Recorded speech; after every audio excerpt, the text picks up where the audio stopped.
نحمدہ ونصلی ونسلم علی رسولہ الکریم اما بعد۔ بزرگان دین کا انداز اصلاح و تربیت کے عنوان سے بات چل رہی ہے۔ یہ تقریباً تیسری نشست اس عنوان پہ۔ دوسری نشست میں اپنے اکابرین اسلاف کی انداز اصلاح و تربیت کے عنوان سے چند واقعات آپ کے سامنے پیش کیے تھے۔ آج بھی اسی تسلسل کو آگے جاری کرتے ہوئے چند اور اپنے مشائخ صوفیاء کے واقعات بیان کر کے اپنی اور پوری امت کی اصلاح کی طرف توجہ دلانا مقصود ہے۔ اللہ کریم ہمیں ان واقعات سے سبق لینے کی اور پھر اس پہ عمل کر کے آگے پھیلانے کی توفیق عطا فرمائے۔ کیا اچھا ہو ہم ایسی اچھی باتیں جب بھی سنیں، دین کا درد و غم اپنے دل میں پیدا کریں، جہاں تک ممکن ہو سکے ہم اس پیغام کو آگے پہنچانے کی کوشش کریں۔ حضرت امام جعفر صادق رحمۃ اللہ علیہ بہت بڑے اللہ والے گزرے ہیں۔ امام زین العابدین رحمۃ اللہ علیہ کے صاحبزادے ہیں، خاندان اہل بیت سے نسبت رکھتے ہیں۔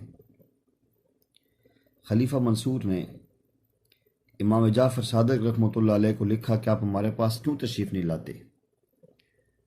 فرمایا کہ دنیا کی کوئی چیز ہمارے پاس نہیں کہ تجھ سے ہم ڈریں، اور آخرت کی کوئی چیز ایسی تیرے پاس نہیں جس کی ہم کو امید ہو، تجھ سے امید رکھے، اور تجھے کوئی نئی نعمت نہیں ملی کہ تجھ کو آ کے مبارکباد دیں، اور ایسی کوئی مصیبت تجھ پہ نہیں پہنچی کہ ہم آ کے تعزیت کریں، تو اس لیے ہمارا آپ کے پاس آنے کی توقع نہیں بنتی۔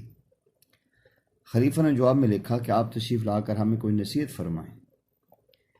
حضرت امام جعفر رحمۃ اللہ علیہ نے فرمایا، دنیا کا طلبگار تجھے نصیحت نہیں کر سکتا، اور آخرت کا طلبگار تیرے جیسے دنیا دار کے پاس نہیں بیٹھ سکتا۔ سیدنا امام حسن رحمۃ اللہ علیہ فاتح خیبر شیر خدا کے لخت جگر نور نظر ہیں۔ آپ کو ایک بدو نے جب کہ آپ خلیفہ تھے مجمع عام میں سخت الفاظ کہے اور گالیاں بھی دی، لوگوں کو غصہ آیا۔ الحمدللہ آپ نے فرمایا تمہیں تو کچھ نہیں کہا۔ اس نے کہا جو کچھ کہا مجھے کہا ہے۔ آپ نے حکم دیا غریب بھوکا ہوگا اسے کھانا کھلاؤ، عمدہ کپڑے دو، خرچ سے تنگ ہوگا اسے روپے دے دو۔ چنانچہ حضرت کے حکم کی تعمیل کی گئی۔ الحمدللہ۔ تیسرے دن اس شخص کو روبرو بلا کر پوچھا، بھائی آپ مجھ سے خفا ہیں؟ وہ شخص رو پڑا اور کہا، میں نہ پہلے خفا تھا اور نہ اب ہوں، صرف امتحان منظور تھا کہ دیکھوں کہ رسول اللہ صلی اللہ علیہ وسلم کا خون آپ میں کس قدر ہے، اور ان کے اوصاف حمیدہ اور اخلاق جلیلہ میں کتنا حساب کو ملا ہے۔ میں تو صرف وہ دیکھنا چاہ رہا تھا۔ سبحان اللہ، آپ اس میں امتحان میں پورے اترے۔ ایک بادشاہ نے اپنا محل تیار کروانے کے لیے ایک بڑھیا کی زمین پر زبردستی قبضہ کر لیا۔ بڑھیا نے قاضی کی عدالت میں مقدمہ دائر کر دیا۔ مقدمے کی سماعت کے بعد قاضی نے فیصلہ محفوظ کر لیا، ابھی سنایا نہیں۔ اس دوران محل تعمیر ہو گیا۔ ایک دن بادشاہ کو باغ میں ٹہلتا دیکھ کر قاضی وہاں پہنچ گیا اور کہا، بادشاہ سلامت، اگر آپ اجازت دیں تو یہاں سے کچھ مٹی لے لوں؟ بادشاہ نے کہا لے لو۔ قاضی نے ایک بوری میں مٹی بھری اور کہنے لگا، گستاخی معاف، بوجھ زیادہ ہے، اکیلا اٹھا نہیں سکتا، قریب کوئی دوسرا آدمی بھی موجود نہیں، تھوڑا سا سہارا دیں تاکہ میں بوری اٹھا لوں۔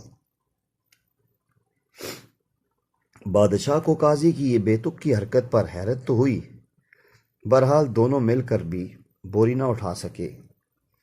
اس پر قاضی نے بادشاہ کو مخاطب کر کے کہا کہ بادشاہ، ہم دونوں مل کر بھی یہ بوری کا بوجھ اٹھا نہیں سکتے، تو قیامت کے دن بڑھیا کی غضب شدہ قبضہ کی ہوئی جگہ آپ بوجھ آپ کیسے اٹھائیں گے؟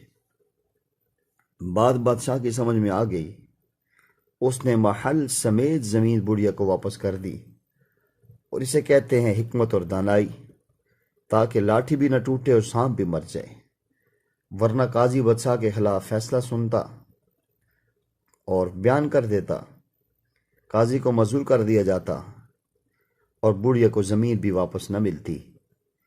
کیا عمدہ اور بہترین انداز اپنایا اس قاضی نے کہ عورت کو زمین بھی مل گئی اور اس کا منصب بھی باقی رہا، اور بادشاہ آخرت کے عذاب سے بچ گیا۔ اس لیے ہمیں کوشش کرنی چاہیے اپنے بزرگوں کے اس انداز تربیت سے بہت کچھ سیکھیں اور اپنی اصلاح کی کوشش کریں۔ ہمارے حضرت جی ایک واقعہ سناتے ہیں کہ ایک نوجوان نے نئی نئی داڑھی رکھی تھی، اور اس نے آ کر عرض کیا کہ حضرت داڑھی کی وجہ سے مشکلات پیدا ہو رہی ہیں۔ کسی رشتہ دار کے ہاں گیا تو ایک عورت نے کہا کہ تجھ داڑھی اچھی نہیں لگ رہی۔ کہنے لگی کہ یہ عمر ہے داڑھی رکھنے کی؟ اس کے علاوہ بھی اس نے الٹی سیدھی باتیں کہیں۔ پھر بھی میں ان کے ہاں دوبارہ نہیں گیا، کیونکہ میں نے دیکھا اس نے سنت کا مذاق اڑایا تھا۔ تو ارشاد فرمایا کہ جن کے اندر فسق و فجور بھرا ہو انہیں سننے سے چڑ ہوتی ہے، یہ آزاد خیالی اور بے روی ہے۔ حضور انور صلی اللہ علیہ وسلم کی سنت کو ہلکا سمجھنا کہاں کی عقل مندی ہے، یہ تو پرلے درجے کی بے وقوفی ہے۔ اور اسی سے بات آگے چل نکلی کہ جو لوگ سنت کا مذاق اڑاتے ہیں یہ ایسے ہیں کہ جیسے نبی کریم صلی اللہ علیہ وسلم کا مذاق اڑاتے ہیں۔ سوچئے، اگر کوئی نبی کریم صلی اللہ علیہ وسلم کا مذاق اڑائے گا تو وہ مسلمان رہے گا؟ یاد رکھیں، سنت پر عمل کرنے سے آدمی گنہگار ہوگا، سنت پر عمل کرنے سے آدمی گنہگار ہوگا، اور اس کا مذاق اڑایا جائے گا تو بندہ کفر کے زمرے میں چلا جائے گا۔ یہ سنت کا استخفاف ہے، یہ بدبختی کی علامت ہے۔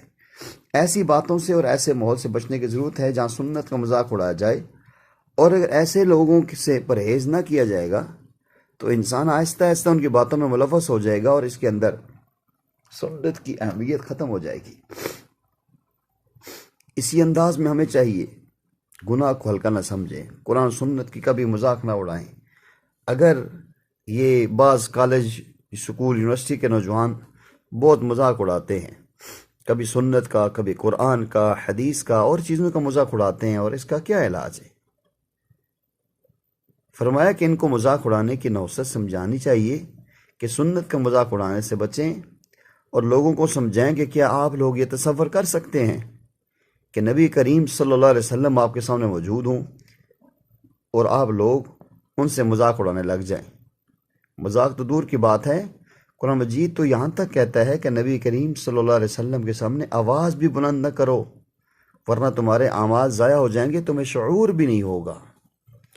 اس لیے کوشش کریں آج سے کہ ہم توبہ طیب ہو جائیں، اپنے اندر ایک جذبہ پیدا کریں، ایک دکھ ہو میرے اندر، ایک غم ہو میرے اندر، ایک کڑن ہو، تڑپ ہو میرے اندر کہ میں گناہوں کی دل میں کیوں پھنس رہا ہوں، میں ان گناہوں کو اور ان فسق و فجور کی باتوں کو ہلکا کیوں سمجھ رہا ہوں؟ کہیں ایسا تو نہیں ہے کہ انسان کا نام، میرا نام مردم شماری جو مسلمانوں کی لسٹ ہے اس میں سے خارج تو نہیں ہو رہا، منافقوں اور کافروں میں تو نہیں جا رہا؟